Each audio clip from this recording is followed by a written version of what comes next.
لله الحمد لله كفى وسلام على عباده الذين اصطفى أما بعد قال الله تبارك وتعالى في كلامه المجيد والفرقان الحميد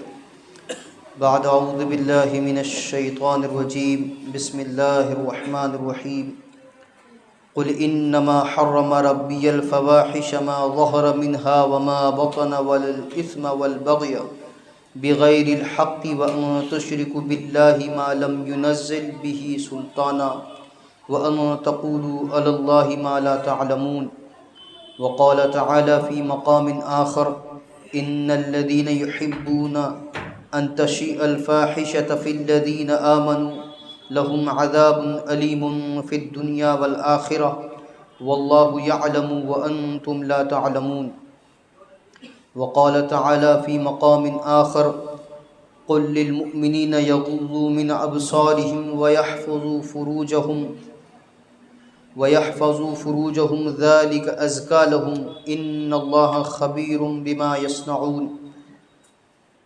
وقل للمؤمنات يغضضن أبصارهن ويحفظن فروجهن ولا يبدين زينتهن إلا ما ظهر منها وما بطن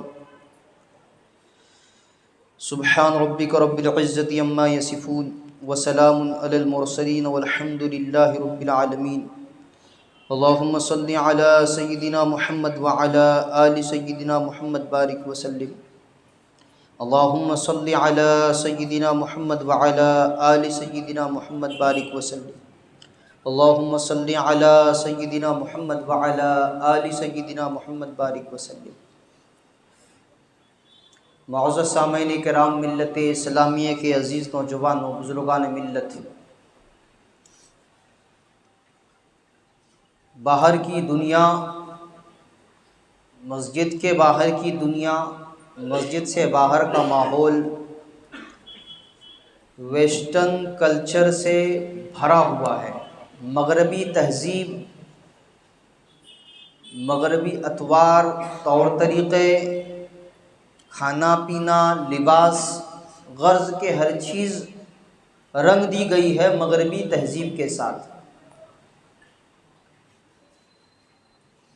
جیسے وہ کھاتے ہیں ویسے کھانا سکھایا جا رہا ہے کہ ایسے کھانا چاہیے۔ جیسے وہ لوگ کپڑے پہنتے ہیں ویسے کپڑے پہنائے جا رہے ہیں کہ ایسے کپڑے پہننا چاہیے، یہ فیشن ہے، ایسا پہنو گے تو اچھے دکھو گے اور نئے زمانے کے ساتھ چلنے والے شمار کیے جاؤ گے، ورنہ دقیانوسی سوچ کے کہلاؤ گے، پرانی سوچ کے کہلاؤ گے۔ تو ایک لباس دے دیا گیا کہ یہ پہنو، یہ کھانا بتا دیا گیا ایسے کھاؤ، ایسے بولی بولو، ایسے بات کرو، ہر چیز کو بدل دیا گیا، سوچ اور تھنکنگ بدل دی گئی۔ یہاں تک بس نہیں آیا تو اب دنوں میں بھی بے حیائی پیدا کر دی گئی۔ ایسے دن متعین کیے گئے کہ جو سراپا بے حیائی کے دن، کہ جس میں کیے جانے والے اعمال سراپے بے حیا، عفت و پاکیزگی کو، پاک دامنی کو تار تار کرنے والے، کہ سال بھر بے حیائی کراتے ہوئے بس نہیں آیا تو اب ایک دن خاص کر دیا گیا۔ یہ فروری کا مہینہ ہے، 14 تاریخ آئے گی، ویلنٹائن ڈے کے نام سے، گلاب ڈے، روز ڈے، نہ جانے کون سے دنوں کے نام، اور اس کو ایک نام دے دیا گیا کہ یہ دن اس نام سے جانا جائے گا، اس کی پہچان اس نام سے ہوگی، اس میں یہ عمل کرنا پڑے گا، یہ کام کرنا پڑے گا، یہ کرو گے تو مہذب کہلاؤ گے، شائستہ کہلاؤ گے، ایجوکیٹڈ کہلاؤ گے، پڑھے لکھے کہلاؤ گے، ورنہ دقیانوسی پرانی سوچ والے کہلاؤ گے۔ جبکہ قرآن عظیم الشان نے، اللہ کے نبی صلی اللہ تعالی علیہ وسلم نے، اسلام نے، اسلامی تعلیمات نے ایک مسلمان کو پابند بنایا ہے کہ وہ ہر بے حیائی والے کام سے اپنے آپ کو بچائے، ہر اس کام سے اپنے آپ کو بچائے جس سے اللہ ناراض ہوتے ہیں۔ ایک اجنبی لڑکا، ایک اجنبی لڑکی جب ایسے کسی بہانے سے، ایسے کسی دن پر، ایسے کسی خاص نام لگائی ہوئی چیزوں کے ساتھ ملاقات کریں گے، بات چیت کریں گے،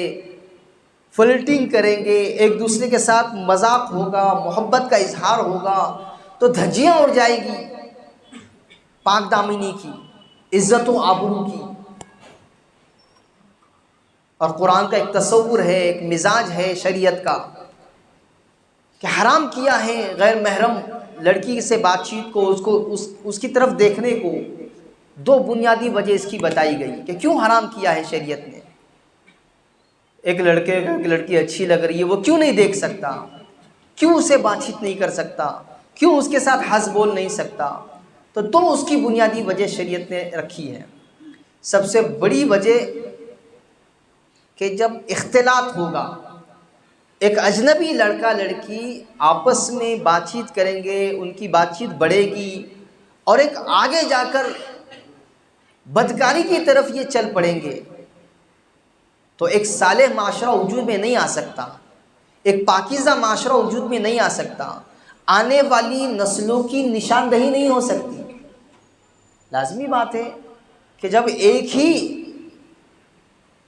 ایک لڑکی ہے، اب اس نے کسی سے، اس کو محبت ہو گئی، چند دنوں کے بعد اس نے بریک اپ کر دیا کسی اور سے،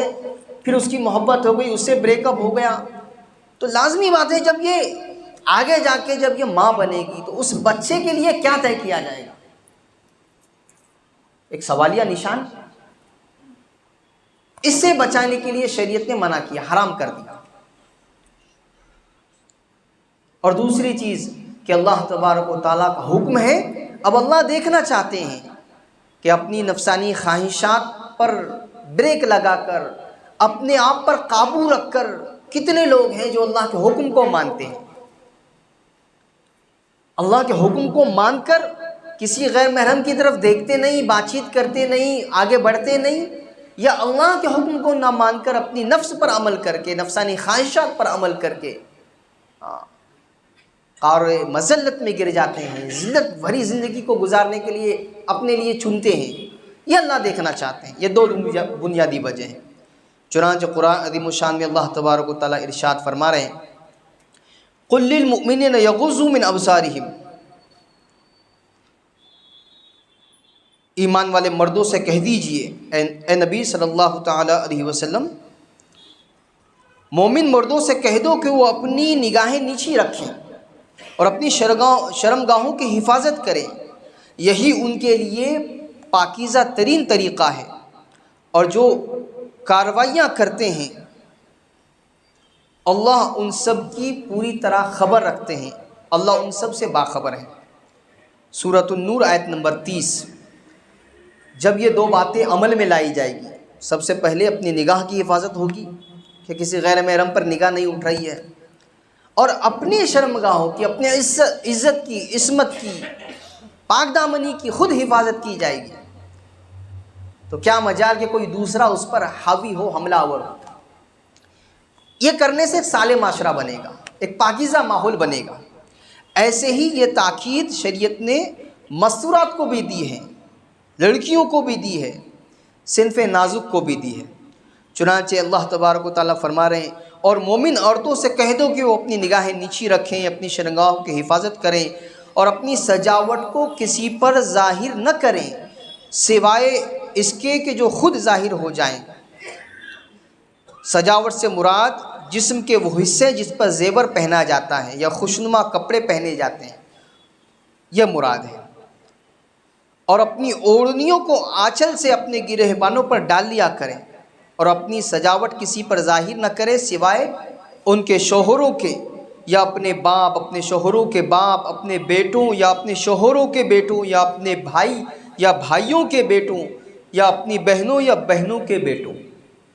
یہ پردے کی چیز کہ کس پر چہرہ کھل سکتا ہے، ایک لڑکی کا چہرہ بالغ ہونے کے بعد کس کے سامنے کھل سکتا ہے، تو یہ بتا دیا۔ ان کے علاوہ وہ کسی اور کے سامنے اپنے چہرے کو کھول نہیں سکتی۔ جب اتنی زیادہ پابندی کے ساتھ اس کو رکھا گیا تو کیسے بدامنی ہوگی، کیسے عصمت تار تار ہوگی۔ یہ شریعت کا محاصرہ ہے، حصار کیا ہوا ہے، باؤنڈری بنائی ہوئی ہے، اس میں رہنا ہے۔ اب اس کے علاوہ جو لوگ یہ چیز پھیلا رہے ہیں، مغربی کلچر پھیلایا جا رہا ہے اور نت نئے ناموں کے ساتھ برائی کی طرف لپکایا جا رہا ہے، آمادہ کیا جا رہا ہے، بے حیائی کی طرف لپکایا جا رہا ہے، ایسے لوگوں کے بارے میں گزشتہ ہفتے بھی آیت ہمارے سامنے آئی۔ سورۃ النور آیت نمبر 19 میں اللہ تبارک و تعالیٰ ارشاد فرما رہے ان الذين يحبون ان تشيع الفاحشة في الذين آمنوا لهم عذاب أليم في الدنيا والآخرة والله يعلم وانتم لا تعلمون۔ یاد رکھو جو لوگ یہ چاہتے ہیں کہ ایمان والوں میں بے حیائی پھیلے، ان کے لیے دنیا اور آخرت میں دردناک عذاب ہے، اور اللہ تعالیٰ جانتا ہے اور تم نہیں جانتے۔ کیا ہوگا اس سے؟ اس کے برے انجام کو تم نہیں جانتے، اللہ کے علم میں ہے یہ کہ جب بے حیائی پھیلے گی تو کیا ہوگا، کیسے معاشرہ۔ آپ دیکھیے ان ملکوں پر آپ سرسری نگاہ ڈالائیے کہ جہاں پر یہ آزادی ہوتی ہے، کتنی زیادہ بے راہ روی کا شکار ہو چکے ہیں وہ لوگ، کم عمری میں باغی بن چکے ہیں، ماں باپ کی نہیں سنتے، نافرمانی ہو چکی ہے، اور کم عمری میں ایسے واقعات سامنے آ رہے ہیں کہ رونگٹے کھڑے کر دینے والے واقعات، جن کو ڈیپس کے ساتھ بتانا بھی ممکن نہیں ہے۔ تو جو لوگ یہ چاہتے ہیں کہ بے حیائی پھیلے، ان کے لیے دردناک عذاب کی وعید ہے۔ اور اللہ تبارک و تعالیٰ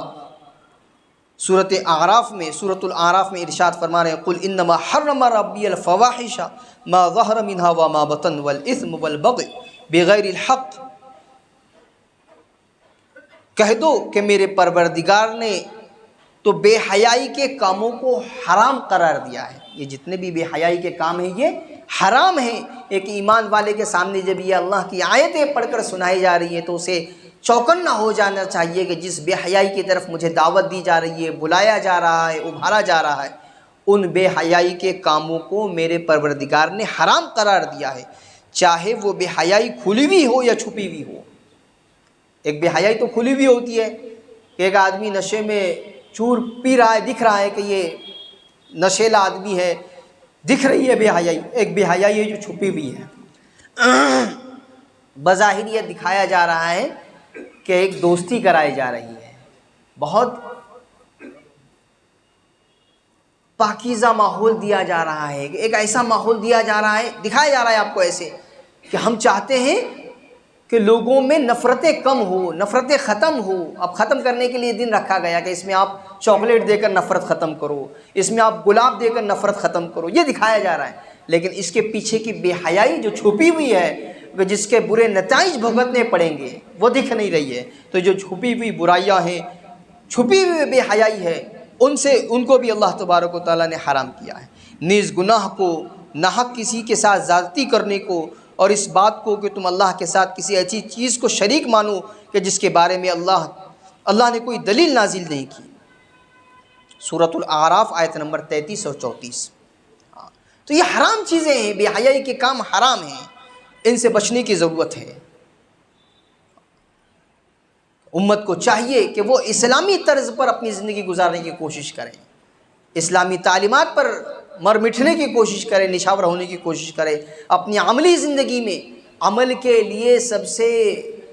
اچھی چیز جو مسلمان کے لیے ہے وہ اس کی شریعت ہے، وہ اللہ کے نبی صلی اللہ تعالیٰ علیہ وسلم کے مبارک طریقے ہیں، آپ کے فرامین ہیں، آپ کی سنتیں ہیں، اولیاء اکرام کی زندگیاں ہیں، اللہ والوں کی زندگیاں ہیں، صحابہ اکرام کی زندگیاں ہیں، صحابیات کی زندگیاں ہیں کہ کیسی انہوں نے زندگیاں گزاری ہیں، کہ اسلامی احکامات پر پوری طریقے سے عمل پیرا رہیں، پابند رہیں، اس سے آپ نے آپ کو کبھی بھی باہر نہیں نکالا۔ اپنی عزت، اپنی عافیت، اپنی خیریت، اپنی سلامتی اسی میں سمجھی کہ اسلامی احکامات پر عمل کیا جائے۔ جب کبھی اس سے باہر پھلانگا جائے گا، شریعت پھلانگی جائے گی، اللہ کا حکم پھلانگا جائے گا، اللہ کے نبی صلی اللہ تعالیٰ علیہ وسلم کے مبارک طریقے پھلائیں جائیں گے تو اس کے برے نتائج بھگتنے پڑیں گے۔ اور امت کہیں نہ کہیں آج کے اس سپر فاسٹ دور میں بھگت رہی ہے۔ کئی واقعات سے آپ بھی روبرو ہوئے ہوں گے، آپ کو بھی کیسے واقعات سے سامنا پڑا ہوگا کہ کیسے کیسے برے نتائج بھگتنے پڑتے ہیں۔ منہ دکھانے لائق نہیں رہتے لوگ جب ایسے نتائج سامنے آتے ہیں۔ تو اس لیے چوکنا رہنا ہے، نگرانی کرنی ہے، خود کی بھی اپنے ماتحت لوگوں کی بھی، اپنی بہن بیٹیوں کی نگرانی کرنی ہے کہ وہ کسی کے ہتھ کندھے نہ چل جائیں، ان کو کوئی ایسے راستے سے پھنسانے نہ پائے، چوکن نہ رہنا ہے، نگرانی کرنی ہے، شریعت کے دائرے میں رکھنے کی، خود بھی رہنے کی اور اپنے ماتحت لوگوں کو رکھنے کی کوشش کرنی ہے۔ اللہ تبارک و تعالیٰ امت اسلامیہ کو اپنی ساری زندگی احکامات خداوندی نبی اکرم صلی اللہ تعالی علیہ وسلم کے مبارک طریقوں کے ساتھ گزارنے کی توفیق عطا فرمائے۔ وآخر دعوانا الحمد للہ رب العالمین والصلاة والسلام علی سید الانبیاء والمرسلین صلی اللہ تعالی علیہ وسلم۔